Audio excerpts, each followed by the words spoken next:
I grew up in a commune in the southwest of the Netherlands in the 1980s with all women. So it's just my mom and me and lots of other women. And in that commune, everybody seemed to engage in prayer healings and flower seances and gurus and paranormal and that kind of thing. My mom did too. She took courses in drawing auras and getting in touch with heavenly guides and healing by touch. And she took many of those courses with two ladies, which were a clear-sighted and identical twin. And that's really the truth. You cannot make this up if you try to. So, but when I was 14, my mom quit all the classes. You know, she said, there's so little laughter in that world. I just want to have a good laugh and have a pint or two. She was done. She wanted to have fun. So my mom started her own theater company. They brought funny stories, plays, and she also did a lot of street theater. And we never talked about the courses again. So fast forward to 20 years later. My mom was seriously ill. She had always been skinny, but now she was so fragile in the white pillows, her red hair in peaks. My mom did not want to see anyone else except for me and her friends from the commune because, as she said, I look like shite and I don't want anyone to see me like this. My mom had always been very proud, very strong-willed woman. So the doctors couldn't do anything for her anymore, so she had come home to die, actually. That's how it was. So on a Sunday, she was lying in a hospital bed in the living room. She didn't eat anymore, she didn't drink anymore, and she sank further and further into a coma. She would breathe intermittently, and if she was breathing, it was with one of those huge gaps. That was the only sound you'd hear because we'd sat there watching over her, my mom's friends and me, and my boyfriend was somewhere in the house doing some chores because he didn't know what else to do. And suddenly the doorbell rang. So I opened the door, yeah, and one of the ladies of that clairvoyant identical twin was standing in front of the door in a large purple robe. I felt I had to come along. I felt I was needed, said the purple lady. Well, I explained that my mom was dying and had fallen into a coma, but then the purple lady said, well, in that case, she called me. So I already wanted to close the door as I knew my mom didn't want to see anyone, but the people from the commune were very happy that a spiritual guide was added to improve the transition from earth to heaven. So yeah, she came in.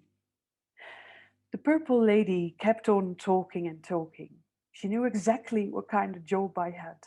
And she knew my boyfriend and I had cancelled our vacation because my mom was suddenly so sick. Do you see now, said the people in the living group. Do you see that she's really a clairvoyant? That's very special that she's here. No. So that's how my mom's deathbed was accompanied by a lady in a large purple dress, and all you would hear is my mom breathing and the murmur of the purple lady.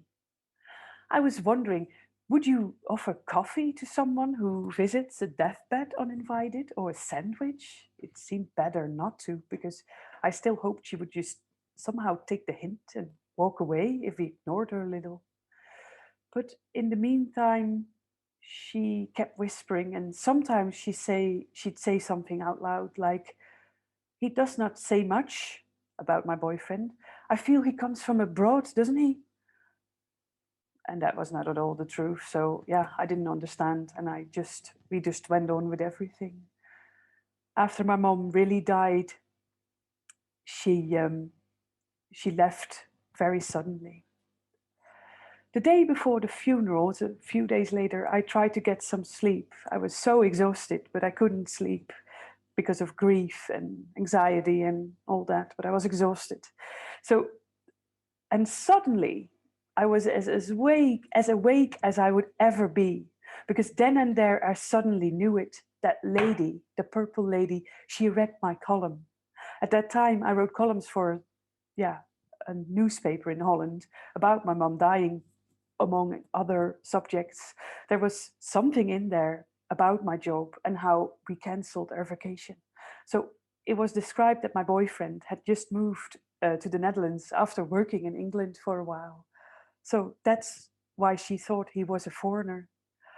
So I realized that all the things she knew just came from the newspaper. My mom's funeral was in the theater where she often had played, and I told him my speech about how it really had been, how wonderful she had been, but also how stubborn. And while I was talking and I gazed over the audience, I saw the purple lady sitting there. Now, I am pretty much an introvert, bit of an insecure, shy person. But at that moment, okay, it was after my speech, but still, I didn't doubt for a second. So I walked to her, tapped her on the shoulder, and said, I see right through you. And if I hear that you are trying to get some money or anything, I'll call the police. And now you go. There is the door. She didn't say anything. She just nodded and left. And we never heard from the purple lady again. Katerina, fantastic. Your mother sounds amazing. She's dressed up here in this picture. I feel What, like I should tell you that maybe. what was the occasion? Was This, I'm afraid this was a wedding and she was performing as some extra maid of honor, oh right. like the Oh, unwanted guest, is going to come, something like that. she sounds like an amazing, amazing woman. She was, yes. Uh, Still think about her every day. So, how long yeah. ago did she die? This is 12 years ago Right. now. Yeah. Well, I say this when people talk about people they've lost when they tell stories about them. I think it's wonderful that you've now introduced us all to your mother, and we all now have some knowledge of this woman that we could never and would never have met. So thank you very much. I really appreciate that. Thank you. It's a wonderful way of keeping memories alive. I think. Well, other people might have different ideas, but where are you joining us from, Katarina? I'm joining you here in Frederiksberg, Denmark, because I have lived in Denmark for the last few years.